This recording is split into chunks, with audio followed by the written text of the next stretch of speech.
morning, I'm Chris Stinson, principal at Anson High School. I serve as both administrator at Anson High School and as a parent of a student that partakes in the agricultural classes here at the school. So I wanted to share a little perspective of my background. I grew up participating in 4-H and FFA. Learned a lot of valuable traits in my childhood going through those experiences as I went through my life in agriculture. In laying the role as administrator of Anson High School, I saw an opportunity for our ag classes to begin to expand into a more innovative use of agriculture, and so we looked into providing hydroponics, aquaponics into our greenhouse system. The opportunities provided at Anson High School are for all students, and so there's opportunities after school through FFA, through clubs, during class. And I've watched students that normally do not participate in extracurricular activities begin to participate through the agricultural experiences provided here. This course, FFA, our CTE programs are great opportunities for our students to gain those skills that make them more valuable and relevant in our working world today. Again, can't be more pleased with the experiences and opportunities that students are gaining at Anson High School. Hi, my name is Loretta Martin. I'm a current senior at Anson High School. As of now, I'm currently enrolled in the CTE Advanced Studies with our agriscience program. I do an individual study involving our greenhouse. So I am the greenhouse manager, so I am responsible for making sure that everything is running smoothly, everything's clean and things like that. More specifically, I'm in charge of maintaining our aquaponic and hydroponic systems. Both those systems are considered sustainable technologies, and they're not new, but they're very up and coming within the agriculture industry. So I'm in charge of making sure that everything is running properly, the systems are clean, the fish are fed, and also that the produce that we put on there is healthy and planting and harvesting as well. Hi, we're Elizabeth and Jeff Oliver. We have a local restaurant here in Wadesboro, North Carolina, located in Anson County. Our affiliation with the agriscience program at the high school is with our restaurant. We've been getting, for the last few months, lettuce greens and collard greens from the program. Obviously using the products for salads and sides for sale at our local restaurant. We had been to one very large-scale aquaponics, hydroponics facility before coming to the school.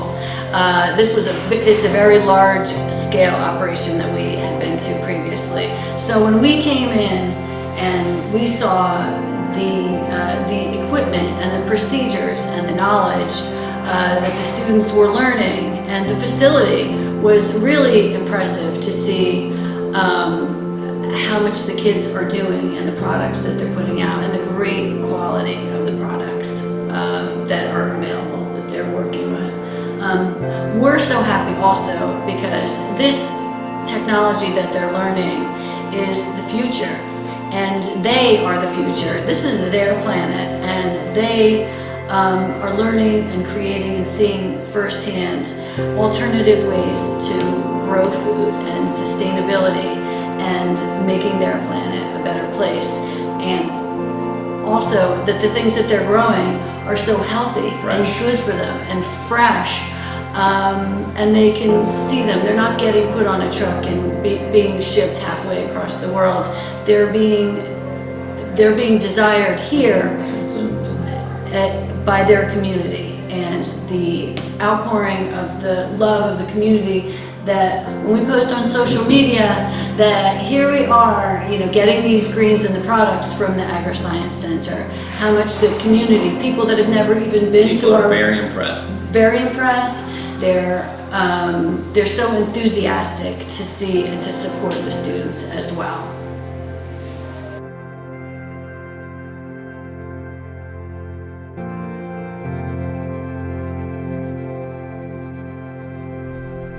My name is Lanny Allen, and I farm here in Anson County. I've been here for 35 years, and we're part of the Anson County Cattlemen's Association, and I also raise poultry here in the county. And I feel like it's very important for kids to have an understanding of where their food comes from, and that's why I got into the FFA program. Mr. Woods has done a really good job here with aquaponics, and I've been through their program, and it exposes children to all kinds of experiences. There's a lot of areas that you can go to work in agriculture. Agriculture supports a lot of families here in this county and all over the world. And we like to get out the message of where our food comes from and how healthy it is. And it's done in a natural way, and he's doing that here.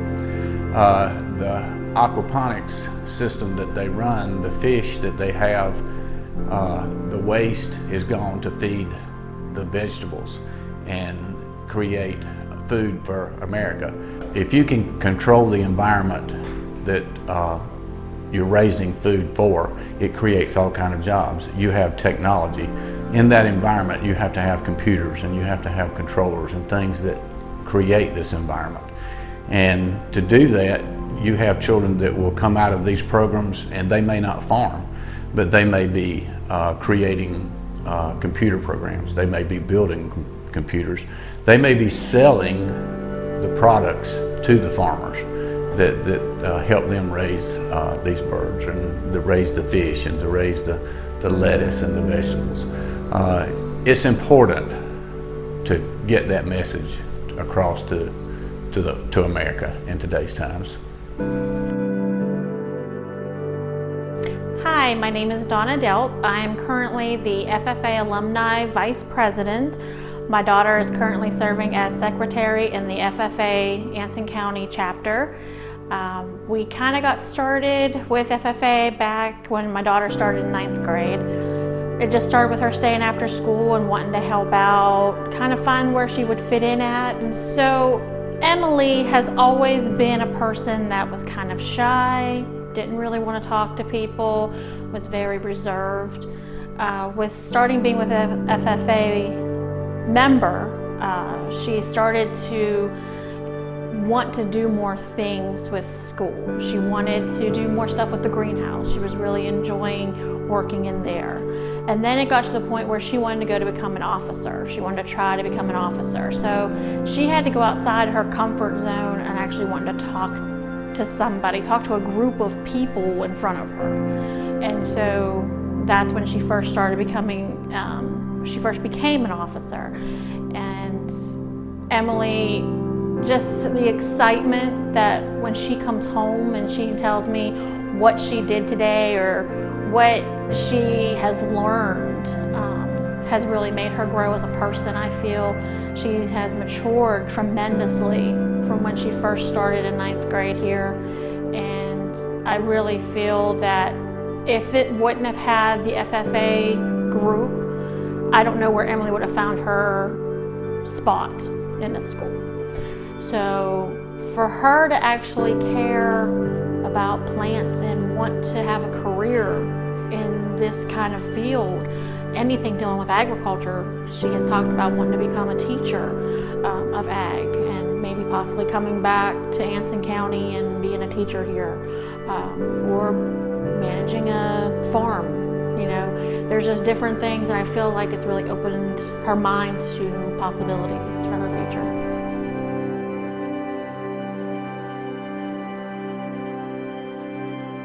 During the summer between my 10th and 11th grade year, I had the opportunity to do a SAE, which is a supervised agriculture experience. More specifically, I did an experimental SAE. The purpose of an SAE is for students to participate in a project that they have a general interest in. While they're doing these projects, they are being supervised by either a parent, Mr. Wood, our ag advisor, and or a community member. There's several examples of these. We have several students. I think we have around 20 students doing different kinds of SAEs. For example, we have 4 students who are building their own aquarium and they're going to be raising seahorses. We also have another girl who, in our greenhouse, is actually growing strawberries from vertical hydroponics, which is another example of sustainable technologies.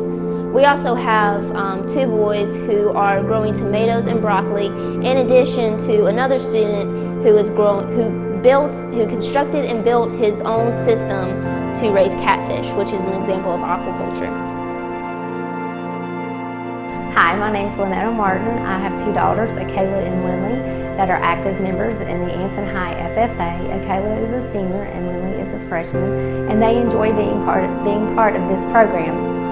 FFA has really helped Akayla in growing in those soft skill areas as far as public speaking, advocating for what you believe in, networking, and she had the opportunity to represent Anson County Schools at the National FFA Convention as a customer service representative with Stubby Aquaponics Systems, and she did a phenomenal job. Watching her, as a parent, I was able to attend the conference, and I was able to sit back and watch her talk to FFA advisors and students, FFA members and students from all over the United States, using an iPad with a real-time camera, showing what was going on in our greenhouse. And Anson County Schools was exposed to the entire nation those few days, and I could not be prouder of her for her part in that. I've seen both of my children grow with FFA. The youngest one is just starting to make those strides, where the oldest one has been all the way through the FFA program. And I do have to say the impact that FFA has had on my oldest daughter has definitely helped to prepare her for her future, and I know that that will do the same for my youngest child as well. But part of the FFA motto is living to serve. That's the last part of the motto. And although FFA focuses on learning about agriculture, I also see FFA as growing leaders. And for our community, children being involved in FFA and getting the living to serve part of the motto embedded into their everyday life, I see that this chapter then would be growing some of our local leaders for the next generation.